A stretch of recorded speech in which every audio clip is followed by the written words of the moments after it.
3장에서는 점검 항목별 점검 방법에 대해 소개해드리도록 하겠습니다. 점검 항목은 감리보고서 양식에 정의되어 있습니다.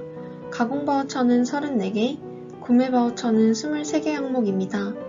가공바우처와 구매바우처의 점검 항목 차이는 데이터 중복 점검, 인력 투입 점검, 사업비 점검에 있습니다. 구매바우처는 데이터 중복, 인력 투입, 사업비 크라우드 소싱을 점검하지 않습니다. 먼저 가공바우처 점검 항목입니다. 1번 점검 항목은 요구사항을 점검합니다. 견적서와 과제협의서의 요구사항이 인수기준서에 누락 없이 포함되어 있는지를 확인합니다. 변경이 필요한 사업인지도 확인합니다.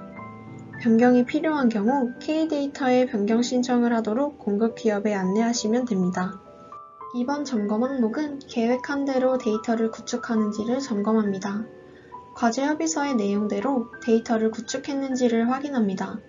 데이터 항목 정의서와 가공 데이터를 비교하여 데이터가 계획한 대로 구축되었는지도 확인합니다. 3번 점검 항목은 개인정보 활용의 적정성을 점검합니다. 3.1은 필수 점검 항목으로 실데이터 확인과 개인정보 검색 프로그램을 이용해 데이터에 개인정보가 포함되었는지를 검색합니다. 3.2, 3.3 점검 항목은 개인정보 이용 수집 절차와 동의 여부를 점검합니다.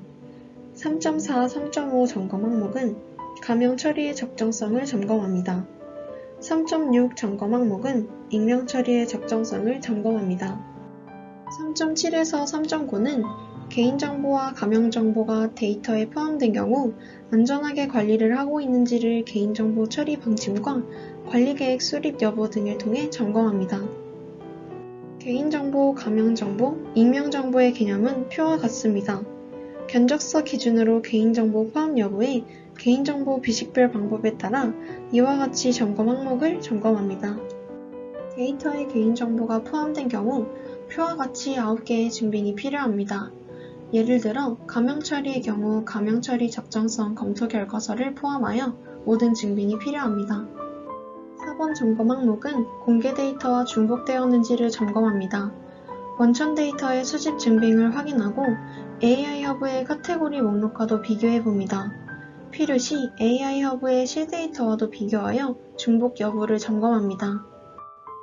5번 점검 항목은 유지보수 계획 수립의 적정성을 점검합니다. 하자보수와 유지관리 계획이 적절한지를 확인하고 무상 하자보수 기간이 협약 종료 후 6개월인지를 점검합니다. 6번 점검 항목은 인력 투입 계획 대비 실적을 점검합니다. 사업관리 시스템에 입력된 인력에 대해 실고용 여부를 4대 보험 가입자 내역으로 확인합니다. 크라우드 소싱 인력에 공급 기업 내부 직원이 포함되어 있지 않은지도 확인합니다. 외국인의 경우 국내 거주 요건을 충족하는지는 출입국 사실증명서를 점검하여 확인합니다. 각 참여 인력별 관련 증빙은 표를 참고하세요.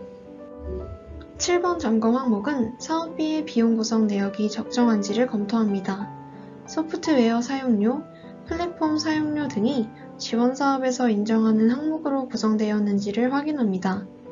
간접비의 경우에도 전력비, 가스수도비, 세금과 공과, 임차료 수선비 및 경상개발비 등으로 구성되었는지를 확인합니다. 그 외 견적서의 항목 비율이 지원사업에서 인정하는 비율을 충족하는지도 점검합니다. 8번 점검 항목은 크라우드 소싱 사업을 점검합니다. 견적서에 신청한 크라우드 소싱 지급 내역이 일치하는지를 점검하고 사업 선정 시 가점을 받은 경우 정부 지원금 비율의 40% 이상을 충족하는지 확인합니다. 크라우드 소싱비의 증빙은 표를 참고하세요. 9번 점검 항목은 검수확인서를 점검합니다. 검수확인서의 과제협의서 및 견적서의 사업 범위가 인수기준서에 올바르게 반영되었는지를 확인하고 인수기준서의 과업이 검수확인서의 검수대상 과업에 반영되어 검수 결과가 합격인지를 확인합니다. 공급기업과 수요기업의 검수확인 날인이 누락되지 않았는지도 확인합니다. 10번 점검 항목은 데이터 이관 점검입니다. 계획된 데이터 수량만큼 데이터를 이관하였는지를 확인합니다. PMS 등록이 어려운 경우 개별 데이터 이관 신청서를 작성하고 샘플 데이터를 등록하였는지 확인합니다. 10월 7일까지 이관이 어려운 경우 데이터 이관 합격서를 작성하였는지를 확인합니다. 공급 기업이 수행하는 서로 다른 가공 업무에 동일한 데이터를 제공했는지도 확인합니다. 사장에서는 감리 양식에 대해 소개해드리도록 하겠습니다. 감리 계획서는 공급 기업별로 기관 단위로 작성합니다. 여러 개의 협약을 하나의 감리 계획서로 감리 운영팀에서 작성하여 감리원들에게 보내드립니다. 감리 보고서는 협약 단위로 작성합니다. 하나의 협약의 공급 기업에 여러 개인 경우 공급 기업별로 감리를 수행하고 보고를 작성합니다. 감리 보고서는 현장 감리와 시정 조치 확인을 겸하고 있습니다. 감리 보고서는 사업 개요, 종합 의견, 점검 결과, 부침 증적으로 구성되어 있으며 사업 개요는 감리 운영팀에서 기본 정보를 작성하여 제공합니다. 감리 보고서는 현장 감리 후 그리고 시정 조치 확인 후 2회 감리 운영팀에 제출합니다.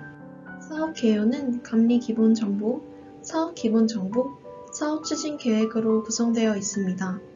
사업 추진 계획은 종합 의견과 함께 감리 보고서의 얼굴이므로 사업 내용을 한눈에 알아볼 수 있도록 작성을 부탁드립니다. 종합 의견은 현장 감리 종합 의견, 시정 조치 종합 의견, 참여 기관 의견으로 구성되어 있습니다. 문서 작성의 적정성은 작성 여부와 간단한 검토 의견을 기술합니다. 비고란의 검토 의견은 시정 조치가 있는 경우 시정 조치 후 최종 결과만을 작성합니다. 데이터 상품 내역서 등 품질 점검 용역 문서는 첨부는 하되 수정 권고는 하지 않습니다. 사업 추진의 적정성은 각각의 점검 항목을 점검하고 결과를 적정, 점검 제외로 작성합니다. 현장 감리 시 먼저 작성하고 미흡 및 점검 제외인 경우 시정 조치 확인 시 다시 합니다. 비고에는 적정인 경우에도 간략한 판정 사유를 기재하고 증적 색인을 기재합니다. 데이터 가공 수량의 적정성은 가공 판매하는 데이터 종류별로 모두 계획 수량과 구축 수량을 확인하여 적정 여부를 기재합니다. 가업 이행의 적합성에 인수기준서의 가업 각각에 대한 적합, 부적합 점검 제외를 판정합니다. 먼저 현장 감리 결과를 작성하고 부적합 점검 제외인 경우 시정 조치 확인 시 재점검합니다. 비고에는 판정 사유 혹은 증적 색인을 기재합니다. 사업 추진의 적정성 점검 결과 증적은 미흡 혹은 점검 제외인 경우 증적 이미지를 첨부하여 작성하고 시정 조치 확인 후의 증적과 의견을 기재합니다. 다음 점검 항목의 경우 필수 증적으로 적정으로 판정한 경우에도 적정 증적을 작성해야 합니다. 3번 개인정보 점검 항목에도 적정이 있습니다. 감형 처리 대상인 경우 3.4 점검 항목의 증적으로 감형 처리 적정성 검토 결과서를 증적으로 첨부해야 합니다. 익명 처리 대상인 경우 3.6 점검 항목의 증적으로 익명 처리 방법을 증적으로 첨부해야 합니다. 가업 이행의 적합성 점검 결과 증적도 부적합 점검 제외인 경우에 첨부해야 합니다.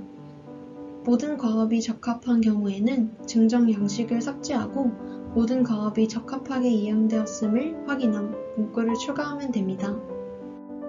감리 운영팀의 연락처는 이와 같습니다. 전화, 메일 등으로 필요하거나 궁금한 사항을 문의하면 가능한 빠른 시간 내에 답변을 드리겠습니다.